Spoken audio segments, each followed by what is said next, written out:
പരസ്യങ്ങളില്ലാത്തതും തികച്ചും സൗജന്യമായതും പ്ലേ സ്റ്റോറിൽ ഇപ്പോഴും 4.8 സ്റ്റാർ റേറ്റിംഗ് ഉള്ളതുമായ ഏക വീഡിയോ പ്ലെയറേ ഉള്ളൂ. അതാണ് ഇന്നത്തെ വീഡിയോയിൽ ഞാൻ പരിചയപ്പെടുത്തുന്നത്. നമ്മുടെയൊക്കെ ആൻഡ്രോയിഡ് മൊബൈൽ ഫോണിലെ കമ്പനി തരുന്ന വീഡിയോ പ്ലെയർ ഉണ്ടെങ്കിലും വെബ് സീരീസും സിനിമകളും ഒക്കെ ഡൗൺലോഡ് ചെയ്ത് കാണുന്നവരാണെങ്കിൽ അത്തരം പ്ലെയറുകൾ യാതൊരു തരത്തിലും പര്യാപ്തമല്ല. അതുകൊണ്ട് തന്നെ MX പ്ലെയർ പോലെയുള്ള തേർഡ് പാർട്ടി ആപ്ലിക്കേഷനാണ് നമ്മൾ ഇൻസ്റ്റാൾ ചെയ്യാറ്. പക്ഷേ ഈ MX പ്ലെയറിൻ്റെയൊക്കെ ഫ്രീ വേർഷനാണ് നമ്മൾ ഉപയോഗിക്കുന്നതെങ്കിൽ അതിൽ പരസ്യങ്ങളൊക്കെ ഉണ്ടാവും. അതുപോലെ തന്നെ ചില സമയത്ത് ഹാങ് ഒക്കെ ഉണ്ടാകും. എന്നാൽ ഞാൻ പരിചയപ്പെടുത്തുന്ന വീഡിയോ പ്ലെയർ അങ്ങനെയല്ല. ഇത് നിങ്ങൾക്ക് തികച്ചും സൗജന്യമാണ്. അതുപോലെ തന്നെ പരസ്യങ്ങളും ഇല്ല. ഒട്ടുമിക്ക ഫോർമാറ്റുകളും ഇതിൽ സപ്പോർട്ട് ചെയ്യുന്നതാണ്. അപ്പോൾ ഈ വീഡിയോ പ്ലെയർ ഏതാണെന്നും ഇത് എങ്ങനെ ഡൗൺലോഡ് ചെയ്ത് ഉപയോഗിക്കാമെന്നുള്ള കൂടുതൽ വിശദാംശങ്ങൾ വീഡിയോയിൽ പറഞ്ഞു തരാം. വീഡിയോ പ്ലെയർ ആയതുകൊണ്ട് തന്നെ എങ്ങനെ ഉപയോഗിക്കാമെന്ന് പറഞ്ഞു തരേണ്ട ആവശ്യമില്ല എന്ന് എനിക്കറിയാം. എങ്കിലും MX പ്ലെയർ പോലെ ഇതെങ്ങനെയാണ് സെറ്റ് ചെയ്തെടുക്കുന്നത് എന്ന് ഞാൻ ഈ വീഡിയോയിൽ പറഞ്ഞു തരാം. പിന്നെ ആപ്ലിക്കേഷൻ ഡൗൺലോഡ് ചെയ്യേണ്ട ലിങ്ക് ഫേസ്ബുക്കിലുള്ളവർക്ക് കമൻറ്റ് ബോക്സിലും യൂട്യൂബിലുള്ളവർക്ക് ഡിസ്ക്രിപ്ഷനിലും നൽകിയിട്ടുണ്ട്. ആ ലിങ്കിലൂടെ നിങ്ങൾ ആപ്ലിക്കേഷൻ ഇൻസ്റ്റാൾ ചെയ്യുക. പിന്നെ സാധാരണ പോലെ ആപ്ലിക്കേഷൻ ഓപ്പൺ ചെയ്തിട്ട് നിങ്ങൾ ഗാലറി പെർമിഷൻ ഒന്ന് കൊടുക്കുക.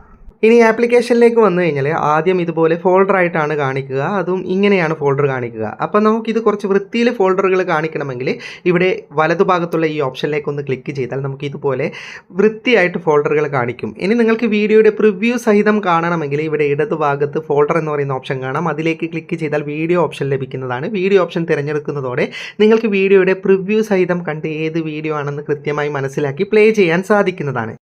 ഇനി സിനിമയൊക്കെ കാണുന്ന സമയത്ത് വീഡിയോ മുന്നോട്ടും പിറകോട്ടും ഒക്കെ കൊണ്ടുപോകണമെങ്കിൽ ടച്ച് ചെയ്തിട്ടും സ്ക്രോൾ ചെയ്തിട്ടും മുന്നോട്ടും പിറകോട്ടും ഒക്കെ കൊണ്ടുപോകാൻ സാധിക്കുന്നതാണ്. പിന്നെ താഴെയുള്ള സ്ക്രോളിംഗ് ബാറിൽ നമുക്ക് പ്രിവ്യൂ നോക്കിയിട്ട് ഇതുപോലെ നീക്കിയിട്ടൊക്കെ ഏത് രംഗമാണ് വേണ്ടത് നോക്കിയിട്ട് സ്ക്രോൾ ചെയ്യേണ്ട ഓപ്ഷൻ ഉണ്ട്. അതുപോലെ തന്നെ ഡുവൽ ഓഡിയോ ഉള്ള വീഡിയോ ആണെങ്കിൽ സിനിമയുടെ ശബ്ദം മാറ്റാൻ മലയാളം, തമിഴ്, ഹിന്ദി ഒക്കെ നമ്മൾ മാറ്റുന്ന ഓപ്ഷനും ഇതിനകത്തുണ്ട്. അതുപോലെ തന്നെ സബ് ടൈറ്റിലിൻ്റെ മനോഹരമായ ഓപ്ഷൻ ഉണ്ട്. നമുക്ക് ഓൺലൈനിൽ നിന്ന് ഡൗൺലോഡ് ചെയ്യാം, ക്രിയേറ്റ് ചെയ്യാം, ഗാലറിയിൽ നിന്ന് കൊണ്ടുവരാം. അങ്ങനെ സബ് ടൈറ്റിലിൻ്റെ ഓപ്ഷനും ഇതിനകത്തുണ്ട്.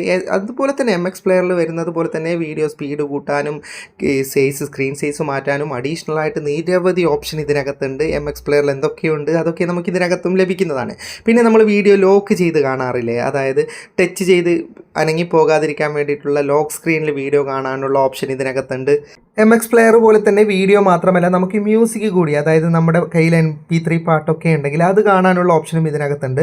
പിന്നെ ഇടയ്ക്ക് നിങ്ങൾക്ക് ഇതുപോലെ പർച്ചേസ് ചെയ്യേണ്ട ഒരു ഓപ്ഷൻ വരുമെന്നേ ഉള്ളൂ. അതൊന്ന് എക്സിറ്റ് പോയാൽ മതി, പർച്ചേസ് ഒന്നും ചെയ്യേണ്ട ആവശ്യമില്ല. ഇതിൻ്റെ ഫ്രീ വേർഷൻ തന്നെ നമുക്ക് ഒരുപാട് ഫീച്ചേഴ്സ് ഉണ്ട്. ഒരുവിധം എല്ലാ ഫോർമാറ്റുകളും സപ്പോർട്ട് ചെയ്യുന്നത് കൊണ്ട് തന്നെ നിങ്ങൾക്ക് വേറെ വീഡിയോ പ്ലെയറിൻ്റെ ഒന്നും ആവശ്യമില്ല. അപ്പോൾ ജസ്റ്റ് നിങ്ങൾ ഇതൊന്ന് ഇൻസ്റ്റാൾ ചെയ്തിട്ട് ട്രൈ ചെയ്ത് നോക്ക്. വീഡിയോ ഇഷ്ടപ്പെട്ടെങ്കിൽ ലൈക്ക് ചെയ്യുക, നിങ്ങളുടെ അഭിപ്രായം കമൻറ്റ് ചെയ്യുക. ഒരുപാട് സുഹൃത്തുക്കൾക്ക് ഉപകാരപ്പെടും, ദയവായി ഷെയർ ചെയ്യുക. ഇതുപോലെയുള്ള വീഡിയോകൾ ദിവസേന ലഭിക്കാൻ ഫാറ്റ് ടെക്കിൻ്റെ ഫേസ്ബുക്ക് പേജും യൂട്യൂബ് ചാനലും സബ്സ്ക്രൈബും ഫോളോയും ചെയ്യാൻ മറക്കരുത്. അപ്പോൾ വീണ്ടും കാണുന്നത് വരെ ഗുഡ് ബൈ.